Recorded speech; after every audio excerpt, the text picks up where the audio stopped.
I'm a 29-year-old woman, about to get married to the love of my life, and everything's been going great. I've been planning this wedding for months with my fiancé 27F, and we were both super excited about it. The venue, the dress, the caterers, everything was falling into place. My family was on board, and we'd even managed to get a couple of the really difficult relatives to RSVP.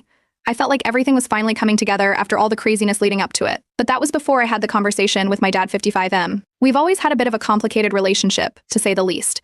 He's never been the emotional type, and growing up, he was always distant. He'd compare me to my older sister, who passed away when I was 16, and it was like I could never live up to her memory. After her death, things just never really got back to normal. My dad didn't know how to be a father without her, and I didn't know how to get his attention without feeling like I was taking her place. It's hard to explain, but it's like we've never really been on the same page. Anyway, when I told him about the wedding, his reaction was weird. He seemed happy, or at least he acted like it. There wasn't the excitement you'd expect, though. No, I'm so proud of you, or this is the happiest day of my life. It was more like he nodded, gave a vague smile, and just went on about his day. Typical dad stuff. A few weeks before the wedding, he called me. He told me he'd be bringing someone special with him, and that I should save a seat for her. At first, I thought he was talking about some new girlfriend, but no. He dropped a bombshell. He had adopted someone. A woman. In her late 20s, my age. Honestly, I didn't know how to process that. I didn't even know he'd been thinking about adopting anyone. I mean, we weren't exactly close, but if something like that had happened, I felt like I should have known. It felt odd, but I shrugged it off. Maybe it was just a phase. My dad was always doing these random things and then dropping them a few months later, so I thought, okay, whatever. But the closer we got to the wedding, the more things seemed to get strange. My dad was barely in touch. No calls, no updates, just radio silence. This was my big day, and he couldn't even check in. I thought that was a little off, but I was too wrapped up in the chaos of last-minute preparations to worry about it too much. Then came the day of the wedding.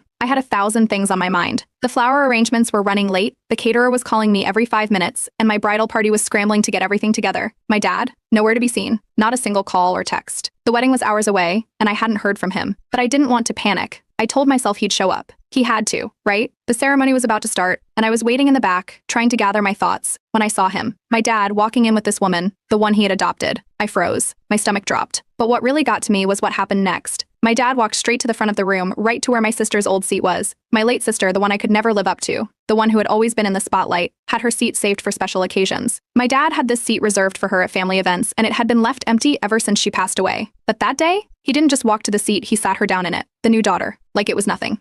I couldn't believe what I was seeing. My heart was racing. What was going on? Was I seeing things? I walked up to my dad, trying to hold it together, but I could barely speak. I asked him, "What is this? Why is she sitting there?" And he said, with a straight face, "This is my daughter now. She's going to take your place." I don't think I've ever felt so blindsided in my life. My own father, in front of my entire family, was acting like I didn't matter anymore. Like I was the one who didn't belong at my own wedding. My fiancé looked at me with wide eyes. She was shocked too, and honestly, I think it hit her harder than me. She started pulling me aside, whispering that maybe we should just call the whole thing off. The tension in the room was unbearable. My family, who had been eagerly waiting for this day, was silent, just staring. Some were whispering, others were just frozen in disbelief. I could feel the weight of their judgment, their confusion. And in that moment, I realized I wasn't the only one who felt betrayed. My dad wasn't just causing drama, he was making a scene. He was making me choose between my family and my future, and I didn't know how to handle that. I wanted to go through with the wedding. I had planned this for months, but how could I? With my dad acting like this, with the chaos taking over the day, I didn't know what to do next. Update 1. The moment my dad walked in with his new daughter, I thought I was losing my mind. My wedding day, the day I'd been planning for months, was turning into a nightmare. I could hear the whispers around me, and all I could do was stand there, frozen. The worst part? I had to deal with my dad in front of everyone. I wasn't about to let this ruin everything, so I marched up to him. The anger, the confusion, it all boiled over as I approached him. "What is this? Why did you bring her here?" He barely looked at me, almost like he couldn't even be bothered to have a real conversation. "This is my new family now," he said. "You need to accept it." I didn't know what to say to that. Was he serious? He had no problem bringing this woman, who was my age, to take my place at my own wedding, and now he was acting like I should just roll with it. I kept pressing him, trying to understand why. Why today, of all days? Why did this have to happen at the one event I had spent months preparing for? But my dad didn't care. He told me he'd been looking for closure for years, and that this new daughter was the answer. Apparently, she filled the gap left by my late sister, who had passed away years ago. It didn't make any sense. Closure? By adopting a woman who looked so much like my sister, it felt more like he was trying to replace her, to somehow erase the past, like I didn't matter anymore. Meanwhile, the new daughter was acting like nothing was wrong. She kept calling me sweetie, acting all comforting, like I was the one overreacting. She even tried to put her arm around me at one point, telling me everything would be okay. It made me feel like I was losing my mind. She was playing the role of the caring, understanding stepdaughter, while I was standing there watching my father abandon me. It was surreal. I could feel the tension in the room, the uncomfortable silence as my family processed what was going on. On one side, my grandparents were furious. My mom's side was just as confused, unsure how to react. They were all upset that my dad would pull something like this, right in front of me, on the most important day of my life. But my dad, He was completely unfazed. I asked him again why he was doing this today. Why did he have to show up with her at my wedding in front of everyone? His response was typical of him. Just let it go, he said. It's time for you to accept this. This is my new family. It was like he couldn't even understand how wrong this was. Like he couldn't even see the hurt he was causing. I looked to my fiancé, hoping she would have some idea of what to do. She had been my rock through all of this, but even she was starting to question everything. She whispered to me, asking if we should just call off the wedding. It felt like a gut punch, hearing her say that, but she was right. How could we get married when my own father couldn't even respect me? I didn't want this to be the end of everything I'd worked for. I didn't want to let my dad's actions tear apart the future I had with my fiancé, but it was becoming clear that it might be too late to fix this. So, I did the only thing I could think of. I decided to postpone the wedding. My heart was pounding as I made the announcement, and I saw the disappointment in the eyes of our guests. They were all there waiting for the ceremony to begin, but it was impossible for me to go through with it under these circumstances. My fiancé and I needed time to figure things out. The last thing I wanted was to make a decision that would haunt us later. As I stepped away, trying to process everything, I could hear my dad in the background, telling everyone that family is what matters most. He didn't care about the wedding. He didn't care about what this meant for me. All that mattered to him was this new dynamic he had created, this new daughter who was now his priority. I left the room, needing to escape. My emotions were all over the place. I couldn't breathe. I couldn't think straight. I ended up crying in the back room, feeling completely lost and abandoned. It was like I was invisible to my own father. The one person who should have been there for me, supporting me on the most important day of my life, had turned into a stranger. The wedding was officially postponed. I couldn't marry my fiancé under these circumstances. We couldn't move forward when my father had shattered any hope of family unity. The chaos he caused in that one moment was enough to make me question everything I had ever known about my family. The questions about my dad's motives, about why he would do this, were too big to ignore. I felt betrayed, but I knew I couldn't make any decisions in the heat of the moment. So, I decided to take a step back. I needed time to think about my future, about what I wanted, about what I was willing to accept. And if my dad couldn't respect that, then maybe it was time to cut ties with him. But for now, the wedding was off, and the emotional fallout had only just begun. Update 2. So after postponing the wedding, things didn't exactly calm down. If anything, they got even worse. The whole situation with my dad and his new daughter continued to spiral. It felt like no one really understood how deep this went, and my dad wasn't about to admit he'd done anything wrong. I tried to talk to him again. I needed answers. I wasn't going to let this slide. We needed to have a conversation about what had happened, and why he thought it was okay to show up with her and take my place. But when I sat down with him, he brushed me off again. He kept saying it was all just a misunderstanding and that I was being too sensitive. I couldn't believe it. Every time I tried to get a straight answer, he just deflected. His new daughter? She was still around, showing up at every family gathering like she had always been a part of the family. I couldn't escape her. She was everywhere, calling me sis like we had been close for years. She even started doing things that felt like she was trying to replace my late sister. She mimicked her style, wore the same kinds of clothes my sister had worn, and even picked up on the way she carried herself. It was unsettling. I wasn't the only one who noticed. My whole family started picking up on it too. But when I brought this up with my dad, he didn't care. He just kept defending himself, claiming that this was the only way he could move forward. He said he needed to find closure after my sister's death, and that adopting this woman, who by the way was my age, was the only thing that made sense to him. He had to fill the gap she left behind, he said. It felt like a slap in the face. My grandparents, on both sides, were furious. They couldn't understand how my dad could do something so disrespectful to me. How could he bring in someone so close to my age and act like I didn't exist? They were all talking behind his back, wondering what he was thinking. But my dad wasn't hearing it. To him, it was all justified. It didn't matter that he was tearing apart our family's foundation. He was just trying to move on from his grief. The tension in my own relationship with my fiancé was getting worse by the day. She started questioning if I was still the person she thought I was. If I couldn't stand up to my own father, how could we move forward as a couple? It was hard to hear, but I knew she had a point. She was angry at my dad, and honestly, she was starting to feel like she couldn't trust me. It was becoming clear that our relationship was on the line because of my dad's actions. Some family members were on my side, expressing their outrage at what my dad had done. They saw how wrong it was. But there were others who were more sympathetic to him, who thought I was overreacting, or that I should just understand that he was grieving.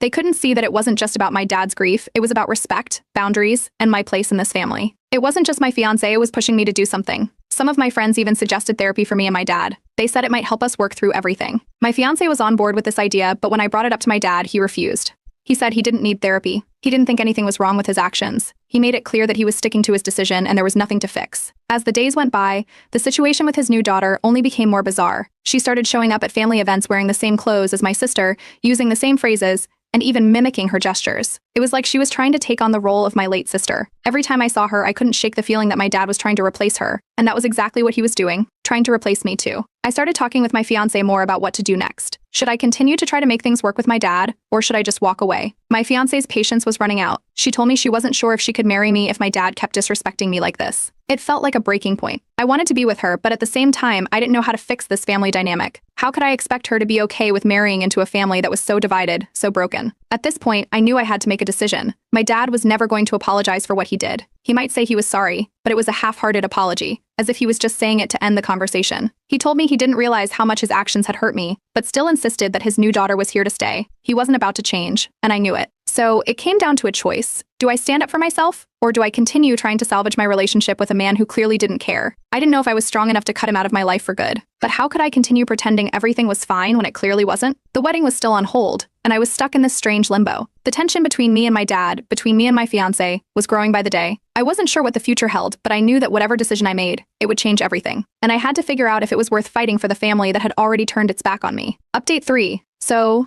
the wedding. It's officially off. I couldn't keep pretending that everything was okay. After everything that happened, it was clear that I wasn't going to get married with my dad's behavior hanging over my head like a dark cloud. It wasn't just the shock of him showing up with his new daughter at my wedding. It was everything that came after. The lies, the manipulation, the constant gaslighting. It was all too much to ignore. I didn't want to call off the wedding. I had spent so much time, money, and energy planning for this day. But after that moment with my dad, I couldn't bring myself to go through with it. The relationship with my father had completely shattered. How could I marry someone knowing that my father didn't respect me? How could I pretend that everything was fine when it was so clearly not? Even after the wedding was canceled, my dad continued to act like nothing was wrong. He wouldn't acknowledge the hurt he'd caused. It was like he was living in his own world, where nothing had changed. He'd call and text, sending me messages like everything was fine, as if he hadn't just upended my life. I tried to confront him again, but he would just deflect or act like I was being dramatic. He refused to acknowledge that what he had done was wrong, that bringing this woman into our family and treating her like she was my sister had caused irreparable damage.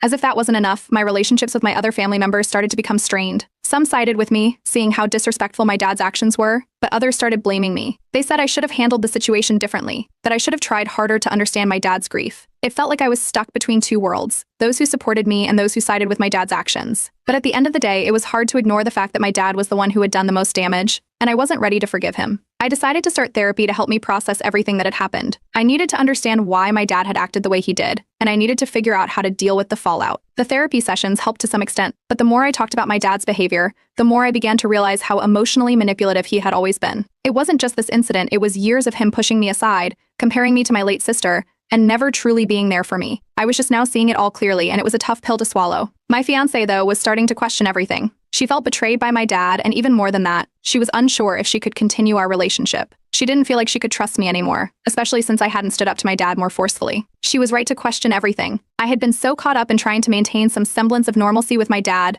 that I had neglected the fact that my fiancé's feelings were just as important. She was starting to feel like she didn't want to marry into a family that was so divided and disrespectful. I didn't know what to do. I wanted to make things work with her, but how could I when my family had become this toxic battleground? Then, my dad tried to make it all go away by giving me a family heirloom. It was a gesture, I suppose, to show that he was trying to make things right, but it felt so hollow. A piece of jewelry or a token wasn't going to fix this. This wasn't about material things, it was about respect. He had disrespected me and my fiancé, and no amount of gifts could undo that. I didn't even want the heirloom. To be honest, I felt insulted. It was like he was trying to buy my forgiveness instead of owning up to what he had done. Meanwhile, my extended family was taking sides. Some expressed their disappointment in my dad, understanding why I was upset, while others defended his actions, telling me I should be more understanding of his need for closure. It was exhausting hearing the same thing over and over. I just wanted someone to see things from my perspective, but it felt like no one truly understood what I was going through. And then there was the guilt trip. My dad started playing the victim, saying I wasn't being understanding of his grief. He told me I was being selfish for not seeing things his way. It made me feel like the villain, like I was the one causing all the drama. But no matter how hard I tried to make him see that this wasn't about his grief, he just couldn't understand. He kept guilt-tripping me about how hard it was for him to move on,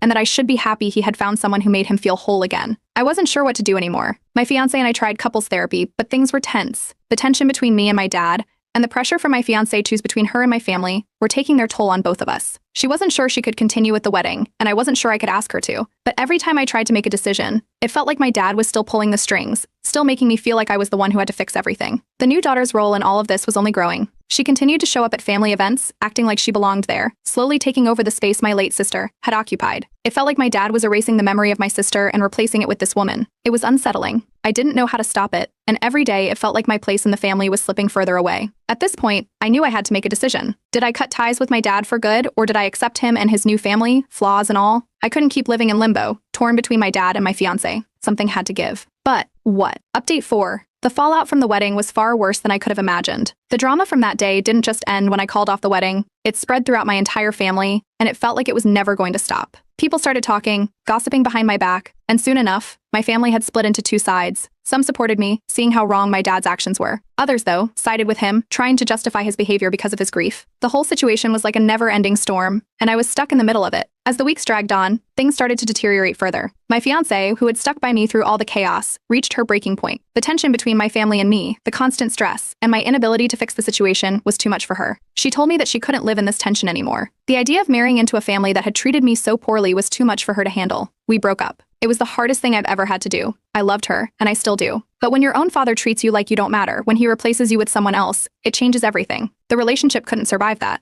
I thought this was supposed to be the happiest time of my life, but instead, it was the most painful. My dad didn't seem to grasp the damage he'd done. We had another private conversation where he tried to justify his actions. He kept saying that he had been grieving for years and that this new daughter was filling the hole left by my late sister. He even suggested that I should be happy for him, that he had finally found a way to move forward. I couldn't believe what I was hearing. It was like he was completely ignoring the fact that this was hurting me.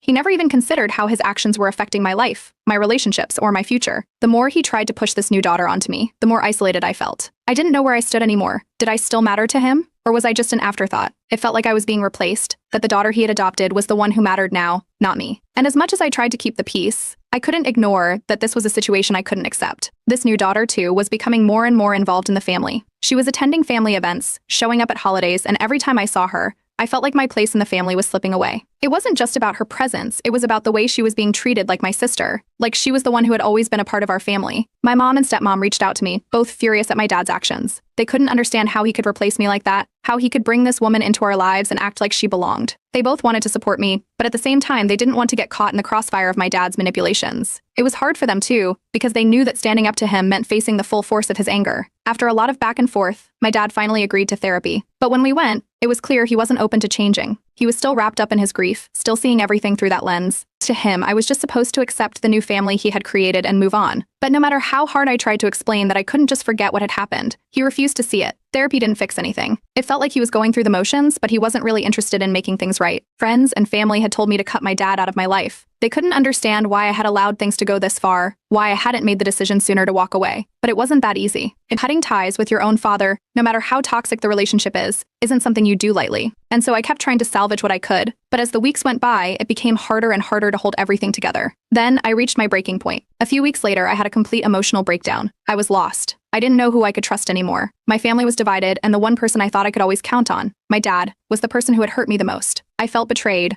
isolated, and completely alone. I started distancing myself from my dad, emotionally and physically. I stopped taking his calls and stopped responding to his texts. It was the hardest thing I had ever done, but I knew I had to. I couldn't keep pretending that everything was fine when it clearly wasn't. I needed space, time to figure out who I was outside of the chaos he had caused. Thankfully, my mom stepped in to help me process everything. She was heartbroken over my dad's behavior, and she encouraged me to focus on healing, to stop trying to fix the unfixable. She told me that sometimes you just have to walk away to protect yourself. And as much as I didn't want to admit it, I knew she was right. But my dad didn't take kindly to the emotional distance I was putting between us. He started getting angry with me, accusing me of not understanding his grief. He even called me selfish, saying I wasn't letting him move on. It was like he had no clue that it wasn't about his grief, it was about respect, boundaries, and my mental health. To make matters worse, the new daughter took things a step further. She messaged me, telling me I needed to get over it and accept her as part of the family. She even hinted at some new sibling dynamics she wanted us to embrace. That was the final straw for me. I couldn't continue pretending that everything was fine, especially when I had no place in a family that was so quick to replace me. I made my decision. I had to cut ties with my dad and his new daughter completely. As painful as it was, it felt like the only way to protect my own mental health and rebuild my life. It wasn't an easy choice, but it was the only one that made sense. I couldn't keep living in a family that didn't respect me, and I couldn't continue pretending that everything would magically fix itself. For the first time in years, I was taking control of my own life, even if it meant walking away from the family I once knew. Update 5. It's been a few months since I made the decision to cut ties with my dad. The pain hasn't gone away, but deep down, I know it was the right decision. I wish things could have been different, but I had to choose my mental health and peace of mind over holding onto a relationship that was never really there for me. I've had time to reflect on everything that happened, and one thing that's become clear is that my dad's behavior wasn't new. Looking back, I can see how emotionally distant he's always been. Even as a child, I was always the second priority, with my late sister's memory always hovering over me like a shadow. But I never noticed how damaging that was until now. It's like I was always trying to earn his love and approval, even though he was never really capable of giving it to me. His actions these last few months just put everything into perspective. During the wedding fiasco and the aftermath, my friends and extended family really stepped up for me. They've been a lifeline, supporting me when things got messy. They reassured me that I did the right thing by cutting my dad out of my life. It's hard to explain, but having people who truly understand and support you makes all the difference in the world. For the first time in a long while, I felt like I wasn't alone. Therapy has been a big part of my healing process. I've been working through the trauma of my dad's betrayal and trying to figure out how to move forward. One of the biggest lessons I'm learning is how to set boundaries with people, especially those who don't respect me. For years, I let my dad walk all over me, letting him manipulate me into thinking I wasn't worthy of love or respect. Now I'm learning to stop accepting that behavior from anyone, and it's empowering. Therapy has helped me realize that I don't have to prove myself to anyone. I'm enough just as I am. I haven't heard from my dad in months. A part of me wonders if he's tried to reach out through other means, but I've made the decision to stay firm in my choice to cut contact. He hasn't even apologized, and until he does, I can't let him back into my life. It's still hard to fully accept that my dad, the person who should have been there for me the most, chose to push me away. But I know that I'm doing the right thing. My ex-fiancé and I have no contact now. After everything with my dad and the way the wedding fell apart, our relationship couldn't survive. While I'll always care for her, I know now that it wasn't meant to be. She had her own struggles with my dad's behavior, and I can't blame her for not wanting to stay in a relationship that was tied up in so much pain. I can't hold on to what we had, but it doesn't make it any less difficult. We both needed different things, and that's okay. On a brighter note, I started dating again. It's been a slow process, but I'm taking my time. I'm cautious though. I don't want to bring someone into my life until I've worked through my own emotional baggage. I've realized that I need to take care of myself first before I can fully give myself to someone else. It's a new chapter for me, and I want to make sure I'm in the right place mentally and emotionally before jumping into anything serious. A few weeks ago, I received a message from my dad's new daughter. She tried to guilt trip me, saying I should make up with my dad and accept her as part of the family. I didn't respond. I can't keep letting other people try to force me into something I'm not ready for. It feels like she's trying to insert herself into my life in a way that isn't welcome, and I'm not going to pretend that everything is okay just to make her feel better. I'm starting to feel a sense of peace. For the first time in years, I'm focusing on building a life that doesn't depend on my family's approval. I don't need my dad's approval to live a happy life. I don't need to keep trying to fix a broken relationship that was never truly healthy to begin with. I'm carving out my own path, and while it's not always easy, it's mine. A few weeks ago, I got a letter from my dad. It was an apology of sorts, though it felt more like a last-ditch effort to get me to forgive him. He asked me to reconsider, to open up to him again. I haven't opened the letter. It feels like it's too little, too late. Maybe one day I'll read it, but right now, I don't feel like I'm ready to face it. My decision is final, and I don't think anything will change that. I've been spending a lot of time with my mom, stepdad, and extended family. They've been nothing but supportive, and I've realized that I'm not alone in this. They've helped me heal, and I'm so grateful for them. I don't need my dad's approval anymore because I know I have the love and support of the people who truly care about me. The weight of the past still lingers, though. I spent so many years trying to earn my dad's love, always hoping that one day he'd come around. Letting go of that hope is one of the hardest things I've ever had to do. But I'm getting there. I've learned a lot from this experience, mainly the importance of healthy boundaries, self-respect, and the courage to walk away from toxic relationships. Looking ahead, I'm focusing on creating the life I want. I may never have the father I dreamed of, but I'm learning to create my own family with the people who truly care about me. And that's enough for me. I've learned to love and respect myself, and I know that I'm stronger than I ever thought possible. It's a new beginning, and I'm ready for whatever comes next.